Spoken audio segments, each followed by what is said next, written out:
사고 당시 블랙박스도 중요한 증거 중에 하나가 될 수 있을 텐데요. 지금 경찰이 전한 바에 따르면 블랙박스 자체에 영상이 담긴 것도 맞고 소리가 담긴 것도 맞다. 다만 이제 수사가 진행 중인 상황이기 때문에 그 내용을 전할 수는 없다 이렇게 밝혔는데 내용이 아주 중요한 또 하나의 단서가 될 수 있을 것 같아요. 그렇습니다.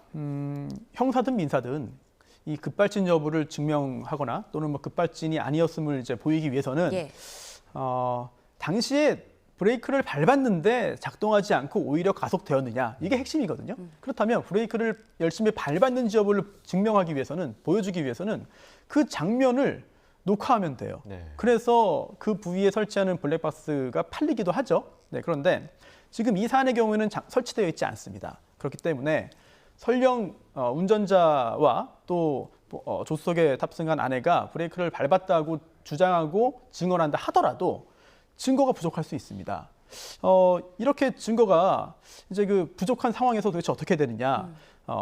차 내에 설치되어 있던 이제 그 블랙박스 예. 이게 음성 기능을 활성화시킬 수도 있는 것이고 예. 또 이 사안에서는 음성 기능이 켜져 있었다고 하잖아요. 네. 그렇다면 도대체 어떤 내용이 녹음되어 있느냐? 그것만 가지고 다 파악할 수는 없지만 예를 들어 어떤 갈등이 있었고 또한 그 갈등 때문에 흥분해서 운전을 했다면 이 부분은 급발진 가능성은 사실상 없다고 볼 수 있는 예, 것이고요. 예. 반대로 특별한 일 없이 정상적인 운전을 했는데 갑자기 차가 이상하게 움직여서 놀라는 모습들이 그렇죠. 담겨 예. 있다면 예. 이건 또 반대로 급발진의 어떤 단서가 될 수도 있거든요. 예. 그 부분을 확인해야 되는데 지금까지 알려진 바에 따르면 이 사안에서는 특별하게 급발진 여부를 판단할 수 있을 만한 음성은 없다는 보도들이 지금 나오고 있잖아요. 예. 네, 그렇기 때문에 음성만으로 좀 더 좀 효과적인 유효한 그런 그 단서를 좀 확보하기를 원했을 그런 분들에게는 네. 약간 좀 아쉬운 상황인 것 같습니다. 네, 그러니까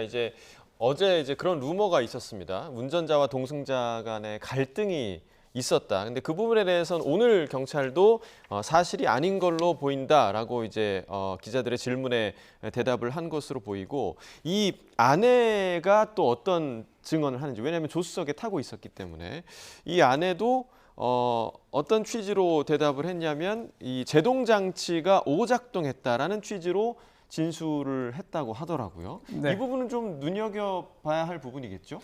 그렇습니다.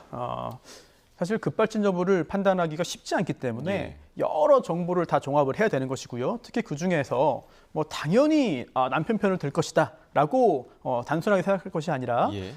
굉장히 좀 정확하고 중요한 진술을 할 수도 있지 않겠느냐 이런 접근도 좀 필요할 것 같아요. 예. 그래서 특히 아내 같은 경우에는 남편이 운전하면서 제동 장치를 작동을 시도했는데 제대로 듣지 않았다라고 하고 있거든요. 그래서 그 진술 자체가 얼마나 믿을 수 있느냐. 그리고 그 진술을 함에 있어서 경찰이 이제 이야기를 들을 때 여러 가지 그런 또 비언어적인 부분들도 파악할 수 있거든요. 예. 이런 것까지 종합해서 뭐 경찰이 워낙 또 능력도 좋고 그리고 또 이러한 수사 누구의 진술이 타당한지 여부를 가리는 데 있어서는 뭐 엄청난 경험들을 갖고 있기 때문에 이런 것들도 다 고려해서 진술의 어떤 신빙성 또는 얼마나 믿을 만한지 여부까지도 이 수사에 다 참고할 것으로 보입니다. 네. 예.